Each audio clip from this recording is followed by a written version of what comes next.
दक्षिण भारत का एक ऐसा मंदिर जो पूरे साल में सिर्फ 7 दिन ही खुलता है और बाकी 358 दिन तक बिल्कुल बंद रहता है। न कोई पूजा, न कोई भक्त और न ही कोई पुजारी। मंदिर को बंद करते वक्त अंदर एक दिया जलाया जाता है। देवी को ताजे फूल और चावल का प्रसाद चढ़ाया जाता है। पर जब 358 दिन बाद दिवाली के समय मंदिर के द्वार दोबारा खुलते हैं तो वो दिया बिना तेल और ऑक्सीजन के भी जलता रहता है और फूल व प्रसाद वैसे के वैसे ही रहते हैं, मानो अभी अभी चढ़ाए गए हों। इतना ही नहीं, एक बार कुछ लोगों ने कोशिश की थी 358 दिन बंद रहने वाले इस मंदिर में घुसने की, लेकिन अगले ही दिन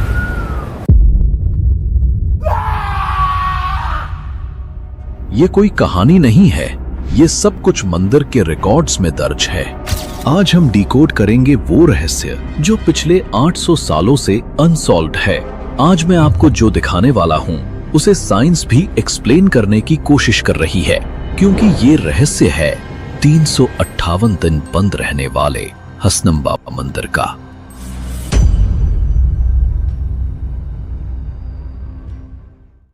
ये मंदिर हसनांबा देवी को समर्पित है, लेकिन यहाँ कुछ ऐसा होता है जो दुनिया के किसी भी मंदिर में नहीं होता। हर साल दिवाली की बाली पद्मी के अगले दिन मंदिर के मुख्य पुजारी अंदर प्रवेश करते हैं।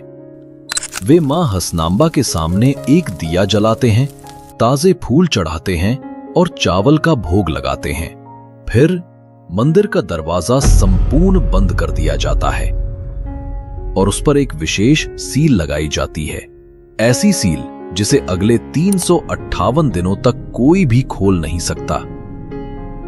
न पुजारी, न भक्त और न ही कोई सरकारी अधिकारी। क्यों? इसका जवाब आपको कुछ ही देर में इस वीडियो में मिलने वाला है, लेकिन उससे पहले यह समझना जरूरी है। साल 2023 में जब मंदिर के दरवाजे खोले गए तो मीडिया को अंदर जाने की अनुमति दी गई। कैमरे चल रहे थे और जो दृश्य सामने आया वो पूरे भारत में वायरल हो गया। वो दिया जो 358 दिन पहले जलाया गया था, अब भी जल रहा था, बिना तेल, बिना ऑक्सीजन के। जब भारतीय वैज्ञानिकों ने गणना की कि एक सामान्य दिया सिर्फ 6 से 8 घंटे तक जलता है, तो ये देखकर सब हैरान रह गए कि ये दिया 8592 घंटे से जल रहा था। तो क्या इसने विज्ञान को चुनौती दी या फिर ये देवी का रहस्य है? लेकिन ये तो बस शुरुआत थी। जब पुजारियों ने प्रसाद की जांच की तो पाया कि 1 साल पहले देवी को चढ़ाए गए फूल और चावल अब भी पूरी तरह ताजा थे, मानो अभी अभी देवी को अर्पित किए गए हों। आपके मन में यह सवाल जरूर आया होगा कि मंदिर को सिर्फ 7 दिन ही क्यों खोला जाता है? फूल और प्रसाद 1 साल तक कैसे फ्रेश रह सकते हैं? और सिर्फ 200 ml तेल वाला दिया आखिर 358 दिन तक कैसे जलता है? तो आइए जानते हैं इन सभी सवालों के जवाब, उनके इतिहास और असली रहस्य के बारे में। हसनांबा मंदिर भारत के कर्नाटक राज्य के हसन जिले में स्थित एक हिंदू मंदिर है, जिसे 12वीं सदी में होयसल राजवंश के शासनकाल के दौरान बनाया गया था। इसी साल जब मैं यहां दर्शन के लिए गया था तो जो मैंने अपनी आंखों से देखा उस पर यकीन करना वाकई मुश्किल था। पिछले साल यानी 2024 में जब मंदिर को बंद करते समय एक दिया जलाया गया था, वो अब भी जल रहा था। हां, वही दिया जो पूरे 358 दिन तक बिना किसी इंसान, बिना ऑक्सीजन और बिना तेल की सप्लाई के लगातार जलता रहा। नामुमकिन लगता है? तो आइए देखते हैं आखिर ये कैसे मुमकिन है। एक सामान्य दिया कितनी देर तक जलता है? ज्यादा से ज्यादा 8 से 10 घंटे। उसके बाद तेल खत्म हो जाता है, बाती जलकर राख हो जाती है और लौ बुझ जाती है। लेकिन यहां ना कोई तेल भरता है, ना कोई बाती बदलता है और मंदिर के दरवाजे पूरे साल के लिए बंद रहते हैं। सबसे बड़ी बात है ऑक्सीजन की। एक बंद कमरे में ऑक्सीजन 6 से 8 घंटे में खत्म हो जाती है। ऐसे में दिया तो बहुत पहले बुझ जाना चाहिए, लेकिन 358 दिन बाद भी वो दिया जलता रहता है। साइंस कहता है एक साधारण तेल या घी का दिया प्रति घंटे 10 से 15 मिली तेल जलाता है। अब जरा सोचिए, 358 दिन यानी 8592 घंटे। इस हिसाब से उस दिए को साल भर जलने के लिए लगभग 85 से 129 लीटर घी की आवश्यकता होगी। लेकिन जो दिया अंदर रखा जाता है उसकी क्षमता मुश्किल से 200 मिली की होती है। विज्ञान साफ कहता है बिना हवा के कोई भी लौ कुछ ही मिनटों में बुझ जाती है। तो फिर ये दिया कैसे जलता रहता है? इसका जवाब मैं आपको आगे बताऊंगा। क्योंकि 12वीं शताब्दी में देवी ने राजा को एक वरदान दिया था और उसी वरदान की वजह से ये दिया पिछले 800 सालों से आज भी जल रहा है। दोस्तों, आगे बढ़ने से पहले इस वीडियो को एक लाइक करके चैनल को सब्सक्राइब जरूर कर दीजिए और कमेंट में जय माता दी अवश्य लिखिए। दिया तो किसी तरह समझ में आ सकता है, लेकिन जब अगले साल मंदिर दोबारा खोला जाता है तो फूल और चावल का प्रसाद 358 दिन बाद भी वैसे ही मिलते हैं जैसे कल ही देवी को चढ़ाए गए हों। ये तो वाकई नामुमकिन लगता है। एक सामान्य फूल परफेक्ट स्थिति में भी 24 से 48 घंटे में मुरझा जाता है। उसके बाद उसका रंग फीका पड़ने लगता है, पंखुड़ियां सूख जाती हैं और उसकी खुशबू गायब हो जाती है। अगर ठंडे कमरे और केमिकल का इस्तेमाल किया जाए तो उसकी उम्र ज्यादा से ज्यादा 2 हफ्ते तक बढ़ सकती है। लेकिन हसनांबा मंदिर में न पानी है, न धूप, न ताजी हवा। पूरा साल 358 दिन तक वहां पूर्ण अंधकार रहता है। ऐसी जगह पर फूल तो मर जाने चाहिए, सड़कर मिट्टी में बदल जाने चाहिए। वैज्ञानिक दृष्टि से देखें तो फूल जैसे ही पौधे से अलग होता है, उसकी कोशिकाएं धीरे धीरे मरने लगती हैं। बिना नमी और ऑक्सीजन के वे सूख कर सख्त हो जाती हैं। ऐसी परिस्थिति में बिल्कुल ताजा फूल मिलना जैविक रूप से असंभव है। विज्ञान के हिसाब से ऐसा हो ही नहीं सकता। लेकिन जब मंदिर के दरवाजे खुलते हैं तो फूल वैसे ही ताजा मिलते हैं जैसे कल ही देवी को अर्पित किए गए हों। और सबसे चौंकाने वाली बात यह है, सिर्फ फूल ही नहीं, प्रसाद भी पूरी तरह ताजा मिलता है। चावल, नारियल, सब कुछ वैसा ही। 358 दिन बाद भी न फंगस, न कीड़े, न सड़न, सब कुछ वैसा ही, जैसे मानो समय वहीं ठहर गया हो। मैंने खुद ये नजारा 2025 में देखा, जब मैं मंदिर के भीतर गया था। मैंने एक पुजारी से पूछा, ये कैसे संभव है? वो मुस्कुराए और बोले, हम भी नहीं जानते, हर साल यही चमत्कार होता है।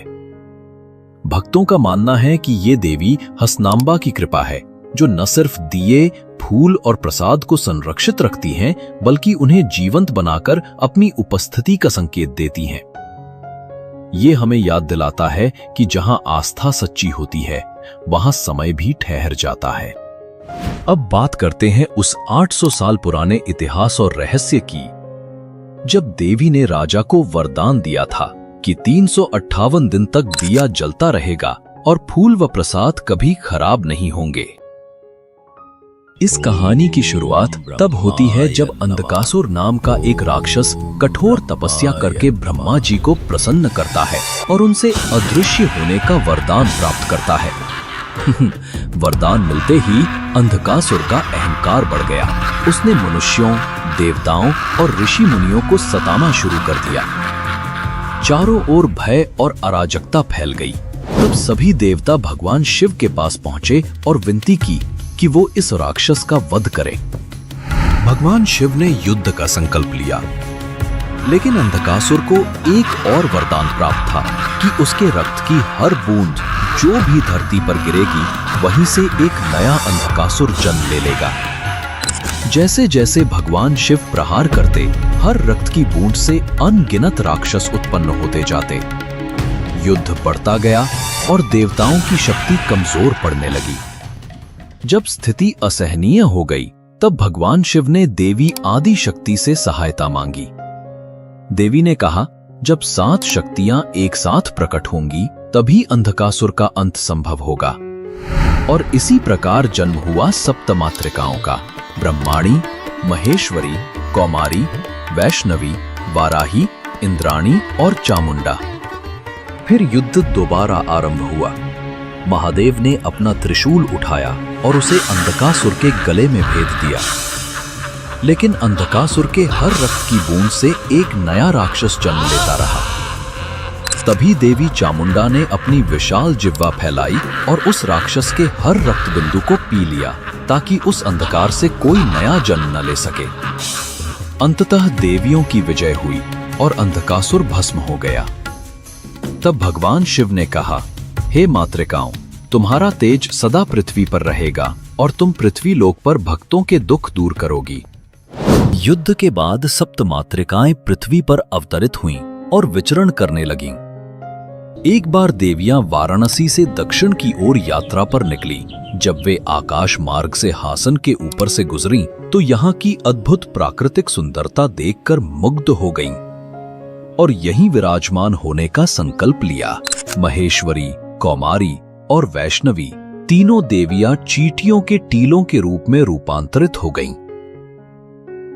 ब्रह्माणी, इंद्राणी और वाराही ने पास के कुओं में निवास किया, जबकि ब्राह्मी देवी ने हासन से लगभग 40 किलोमीटर दूर केचममना होसकोटे में अपना स्थान बनाया। कई सदियों बाद इस भूमि का शासन होयसला राजवंश के एक सामंत कृष्णप्पा नायक के अधीन था। एक रात कृष्णप्पा नायक के स्वप्न में देवी ने दर्शन दिए और कहा, हे राजन, हमने इस पवित्र भूमि को अपना निवास बनाने का निर्णय लिया है। जहां तुम्हें 3 चींटियों के टीले एक साथ दिखाई दें, वही हमारा आसन स्थल होगा। वहां मेरा मंदिर बनवाओ और वहां से मेरी शक्ति सदियों तक विराजमान रहेगी। अगली सुबह कृष्णप्पा नायक ने उस स्वप्न को दैवी संकेत मान लिया। उन्होंने पूरे क्षेत्र की खोज शुरू की और जब एक स्थान पर उन्हें 3 चींटियों के टीले एक दूसरे के पास दिखाई दिए तो वे भाव विभोर होकर नतमस्तक हो गए और बोले, यही वो स्थान है जहां देवी ने मुझे बुलाया है। फिर कृष्णप्पा नायक ने वही देवी हसनांबा मंदिर का निर्माण कराया। उनकी श्रद्धा इतनी बढ़ती गई कि लोग दूर दूर से देवी के दर्शन के लिए आने लगे। देवी हासनंबा अपने भक्तों के सभी दुख दूर करती हैं और उन पर अपनी कृपा दृष्टि बनाए रखती हैं। लेकिन जो भी उनके भक्तों को कष्ट पहुंचाता है, देवी उसे कठोर दंड देती हैं। इन्हीं चमत्कारों में से एक कथा बहुत प्रसिद्ध है जिसे सोसे कल्लू कहा जाता है, अर्थात बहू का पत्थर। 12वीं शताब्दी की बात है। एक श्रद्धालु महिला थी जो देवी हासनांबा की अत्यंत भक्त थी। वो हर दिन मंदिर आती, पूरे मन और आस्था से माता की पूजा करती थी। लेकिन उसकी सास हमेशा उसे परेशान करती और उसके धार्मिक कार्यों में बाधा डालती रहती थी। एक दिन जब वो मंदिर में देवी के सामने प्रार्थना कर रही थी तो उसकी सास गुस्से में वहां पहुंच गई। उसने ताना मारा, तुझे क्या ज्यादा जरूरी है, मंदिर आना या घर के काम? और क्रोध में आकर उसके सिर पर एक कटोरा मार दिया। बहू के माथे से खून बहने लगा। वो जमीन पर गिर पड़ी, घायल और पीड़ित हो गई। दर्द और अपमान से टूटी उस बहू ने देवी हासनांबा से रक्षा की प्रार्थना की। माँ, अब बस मुझे अपनी शरण में ले लो। उसकी सच्ची भक्ति और पीड़ा देखकर देवी हासनांबा ने उसकी पुकार सुन ली। देवी ने उसे पत्थर का रूप दे दिया। पर यह दंड नहीं था, यह सुरक्षा का आशीर्वाद था। देवी ने उसे अपने पास स्थान दिया ताकि कोई फिर उसे पीड़ा ना दे सके। देवी ने कहा, तुम सदा मेरे पास रहोगी और धीरे धीरे मेरे चरणों तक पहुंचोगी। ये उसकी भक्ति और त्याग का पुरस्कार था। कहा जाता है हर साल वो पत्थर जिसे लोग सोसे कल्लू कहते हैं, देवी की मूर्ति की ओर धान के एक दाने जितना आगे बढ़ता है, और जब वो पत्थर देवी हासनांबा के चरणों तक पहुंच जाएगा तब वो मोक्ष प्राप्त करेगी और उसी क्षण कलयुग का अंत हो जाएगा। आज भी सोसे कल्लू मंदिर के गर्भगृह में देवी की मूर्ति के पास स्थित है। ये पत्थर एक महिला की आकृति जैसा दिखाई देता है। हर साल हजारों भक्त इसके दर्शन करते हैं और अपनी पारिवारिक समस्याओं से मुक्ति के लिए प्रार्थना करते हैं। ये कथा आज भी देवी हासनांबा मंदिर की जीवंत परंपरा का हिस्सा है, जहां भक्ति, आस्था और चमत्कार एक साथ सांस लेते हैं। जैसे जैसे देवी हासनांबा के चमत्कारों की चर्चा दूर दूर तक फैलने लगी, वैसे वैसे मंदिर में दान और संपत्ति भी अपार बढ़ने लगी। लेकिन हर मन पवित्र नहीं होता। कुछ लोग लालच में अंधे भी हो जाते हैं। एक बार 4 चोरों को पता चला कि हासनांबा मंदिर में सोना चांदी के आभूषण, धन धान्य और प्रसाद सुरक्षित रखे जाते हैं। लालच में आकर उन्होंने मंदिर बंद होने के बाद गर्भगृह में घुसकर खजाना चुराने की योजना बनाई। रात के समय उन्होंने मुख्य द्वार का ताला तोड़ा और चुपके से गर्भगृह में प्रवेश किया। देवी की प्रतिमा के सामने रखे खजाने को देखकर उनकी आंखें लालच से चमक उठी। जैसे ही वे खजाना छूने आए, तभी देवी हासनांबा प्रकट हुईं। उनकी आंखों से निकला तेज ऐसा था कि चारों चोर भय से कांपने लगे। उन्होंने देवी से क्षमा मांगने की कोशिश की, लेकिन देवी का क्रोध शांत नहीं हुआ। देवी ने कहा, तुम माफी के योग्य नहीं हो। हम जो दंड देंगे वो आने वाली पीढ़ियों के लिए सबक बनेगा। और इतना कहकर देवी ने अपने शाप से चारों चोरों को पत्थर में बदल दिया। फिर देवी हासनांबा ने राजा कृष्णप्पा नायक के स्वप्न में प्रकट होकर कहा, हमने उन 4 चोरों को पत्थर में बदल दिया है। आगे ऐसा कभी नहीं होना चाहिए। ये घटना सबके लिए एक सीख बने। अगर भविष्य में कोई भी हमारे मंदिर में चोरी करने आए तो उसे पता होना चाहिए कि उसकी सजा क्या होगी। इसलिए हमारे मंदिर के पास एक मंडप बनवाओ और उसमें उन 4 चोरों के पत्थर रखो, ताकि उनकी सजा हमेशा सबको याद रहे और कोई दोबारा ऐसा करने की हिम्मत ना करे। अगली सुबह जब राजा कृष्णप्पा नायक देवी के दर्शन के लिए मंदिर पहुंचे तो पुजारी ने उन्हें बताया, महाराज, जब मैंने आज मंदिर का द्वार खोला तो गर्भगृह में 4 पत्थर पड़े मिले। तब राजा ने सबको बताया कि देवी ने रात में स्वप्न में आकर उन्हें यही सब बताया था। राजा ने तुरंत आदेश दिया, मंदिर के पास एक सुंदर मंडप बनवाओ और इन 4 पत्थरों को वहां स्थापित करो, ताकि जो भी इन्हें देखे वो समझ जाए कि देवी के मंदिर में पाप का अंजाम क्या होता है। आज भी ये 4 पत्थर मंदिर में मौजूद है, जिन्हें लोग कल्लप्पन गुड़ी के नाम से जानते हैं। भक्तों का मानना है कि ये पत्थर देवी की शक्ति से संरक्षित हैं और आज भी हर उस व्यक्ति को चेतावनी देते हैं जो बुरे इरादे से मंदिर की ओर आते हैं। अब बात करते हैं उस रहस्य की जिसकी वजह से ये मंदिर साल में सिर्फ 7 दिन ही खोला जाता है। आखिर ऐसा कौन सा रहस्य है जिसके कारण दिया पूरे 358 दिन जलता रहता है? फूल कभी नहीं मुरझाते और प्रसाद भी कभी खराब नहीं होता। एक दिन महेश्वरी, कौमारी और वैष्णवी तीनों देवियों ने सोचा, चलो आज गांव में चलते हैं, देखें लोग कैसे रहते हैं, क्या बातें करते हैं और अपने घरों को कैसे संभालते हैं। तीनों देवियां गांव में पहुंची। कुछ महिलाएं आंगन में झाड़ू लगाकर सफाई कर रही थीं, तो कुछ मिर्च पीसकर मसाला बना रही थीं। मिर्च की तीखी गंध और आंगन की धूल देवियों की नाक और आंखों में चली गई।